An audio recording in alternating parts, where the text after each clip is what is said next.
Қазіргі күндерде әсіресе жұма күні және де қазір міне осы жұмадан бастап біздерге әрбіреуімізге хабарлама келіп отыр. Жұмамен құттықтаймыз. Немесе Қазақстан мұсылмандар діни басқармасы құрбан айтты бекітіпті. Осындай күні құрбан айт болады. Осыны 7-10 кісіге жіберсеңіз сауап болады, жібермесеңіз яғни ауыр болады, күнә болады, немесе жаман болады деген ақпараттар келіп отыр. Бұл дұрыс па? Жақсылықпен бөлісуге дінімізде де шақырған. Бірақ жоқ нәрсені пайғамбарымыз да тыйған. Себебі біз айтпаған нәрсені менің айтымнан айтпағанды айтқан адам тозақтан орын дайындасын деген.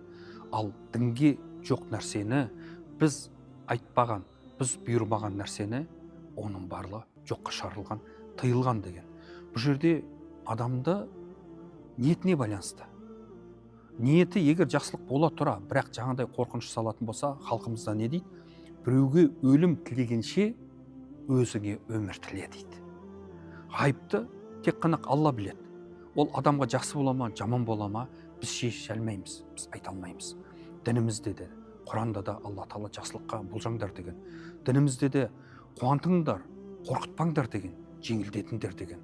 Ал жаңағыдай ғайыпқа кіру бұл адамға лайықты емес.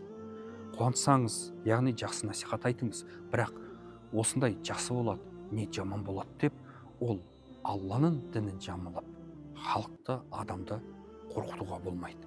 Адам баласы ол ниетіне емес, жаңағыдай жаман болып қалмасын деп, оны біреуге насихат ретінде жіберіп, басқа біреуді де адастыруы мүмкін. Дініміз адастыру емес, дініміз қуантып, ақиқат жолда көрсету.